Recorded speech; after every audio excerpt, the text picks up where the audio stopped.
아시다시피 이제 우리나라 선사들은 이 배가 한 척이 1,000억 같으면은 자기 자본은 100억밖에 없어요. 자기 돈 100억밖에 없고 900억을 빌려가지고 매달 많이 갚아야 돼요.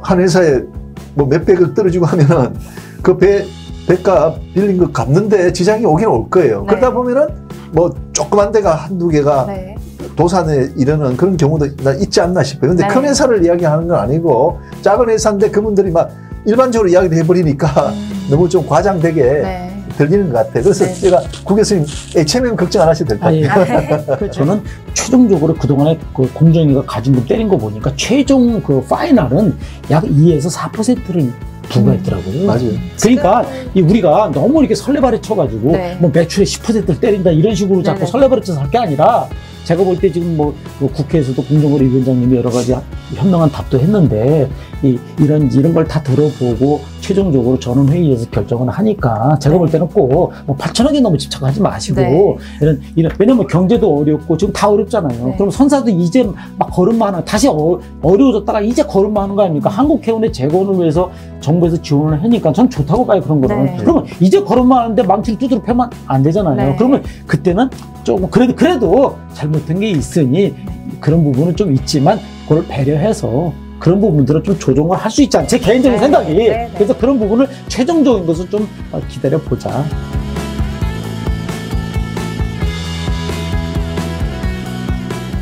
지금 동남아 이 합한 이 목재 문제가 가장 심각한 건 뭐냐면은 우리가 긴급 손실 보전 할증료라고 이걸 매겼어요.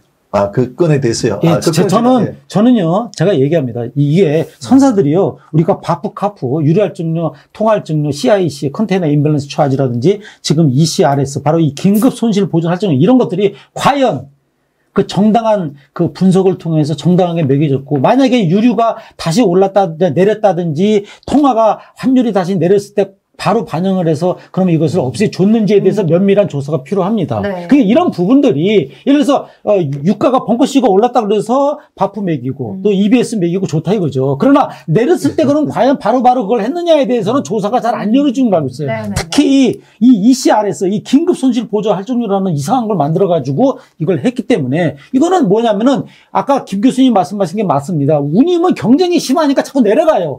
타리프는 있는데 내려가지만 그 내려가는 걸 보존하기 위해서 이상한 걸 또 만드는 거죠.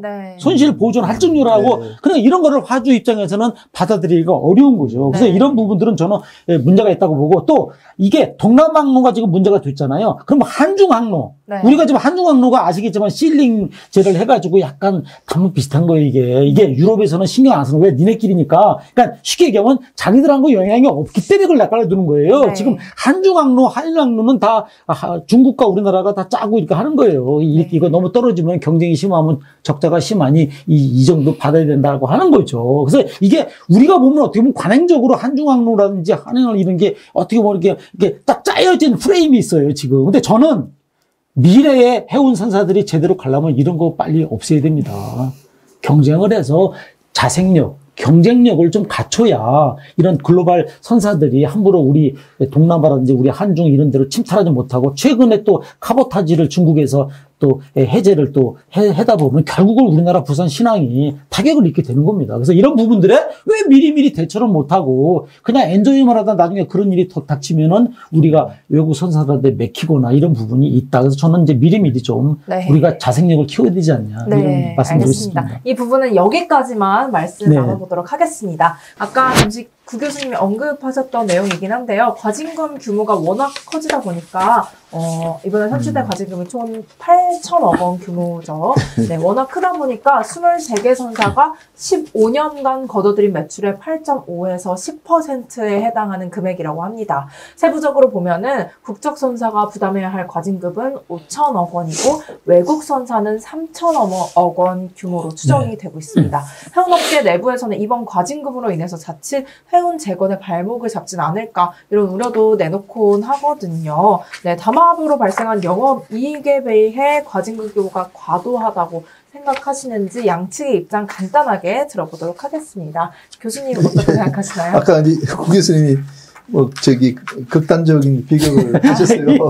모두 개인적인 의견을 나눠보는 시간이니까. 그러니까 HMM이 지금 3분기에 7조 원 번 건 진짜 극단적으로 많이 번 거예요. 네. 네. 그 말씀은 맞아요. 근데 그 HMM에다가 뭐 과징금을 때렸다 해서 HMM이 아무 문제가 없을 거예요. 그런데 이제 HMM은 이 건에 아주 과징금 현재 부과된 것도 예정에 또 작은 금액이에요. 그래서 아마 제가 볼 때는 해운협회에서 이야기하는 것은 뭐 HMM이나 뭐 큰 회사를 고려해운 이런 큰 회사를 이야기하는 게 아니고 그 밑에 조그만 선사들이 또 많이 있어요. 조그만 선사들이 있어요. 그래서 그 선사들은 동남아는 지금 뭐 말 번지를 못한 것 같아요. 뭐 운임이 한 2배쯤 뛰었나요?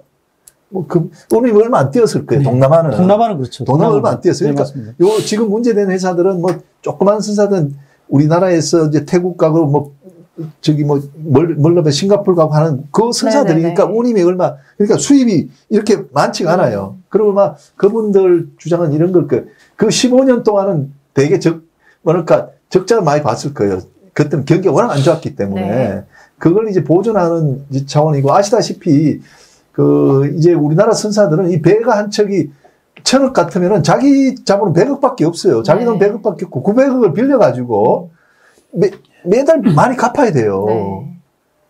근데 이게 뭐 한 회사에 뭐 몇백억 떨어지고 하면은 그 배값 빌린 거 갚는데 지장이 오긴 올 거예요. 그러다 보면은 뭐 조그만 데가 한두 개가 도산에 이르는 그런 경우도 있지 않나 싶어요. 근데 큰 회사를 이야기하는 건 아니고 작은 회사인데 그분들이 막 일반적으로 이야기를 해버리니까 너무 좀 과장되게 들리는 것 같아요. 그래서 제가 구 교수님 HMM 걱정 안 하셔도 될 것 같아요. 제가요, 해운협회에서 이런 말을 했습니다. 해운협회 김 부회장님이 이번에 이 운입 담합 행위가 담합을 했다면 왜 적자가 났냐 이거예요. 지난 10여 년간. 그런 논리를 피셨어요. 그래서 제가 너무 어처구니 없어가지고, 아니, 그러면은 우리 기업이 담합을 하면 흑자고 담합 안 하면 적자라는 논리는 저는 이건 초등학생도 그런 얘기를 하는데 왜? 그건 담합, 경영의 흑자 적자, 영업이익 적자들은 담합하고는 큰 관계가 없어요. 그러니까 담합을,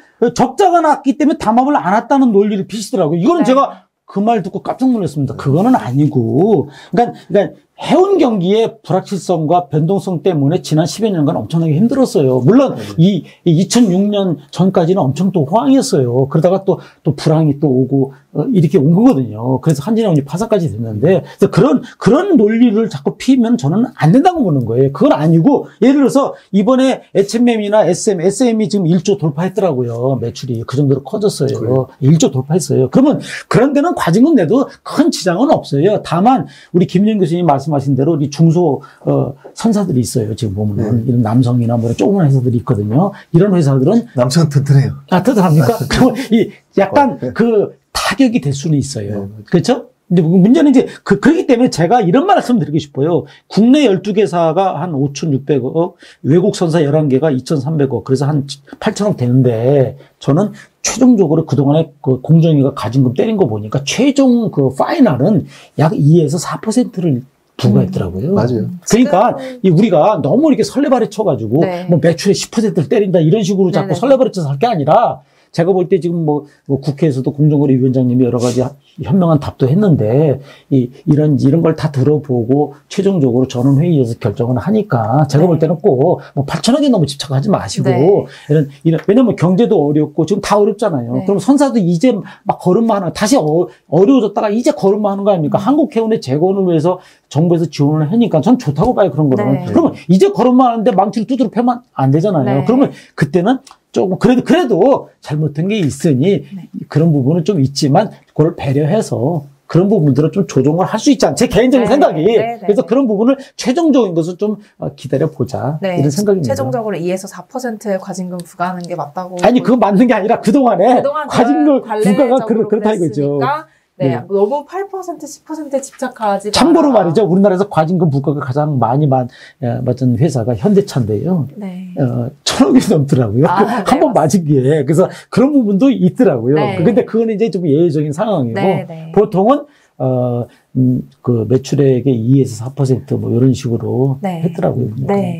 네, 말씀 잘 들었습니다. 정말 지극히 주관적이고 개인적인 의견을 가지고 오늘 해운법 담합 의혹과 해운법 개정안에 대해서 심층적인 이야기를 나눠보았습니다. 두 분 열띤 토론해 주셔서 정말 감사드립니다. 네, 혹시 영상 보시는 분들 중에서 이번 방송 보시고 나도 한번 참여해서 토론해보시고 싶다 하시는 분들 있으면은 저희 로지브릿지로 연락 주시면 좋은 자리 마련해 보도록 하겠습니다. 오늘 자리해주신 김인영 교수님 그리고 제프 박사님께 다시 한번 감사의 말씀드리고 오늘도 좋은 방송, 유익한 콘텐츠 시청해주셨다면 로지브릿지 좋아요와 구독 부탁드리겠습니다.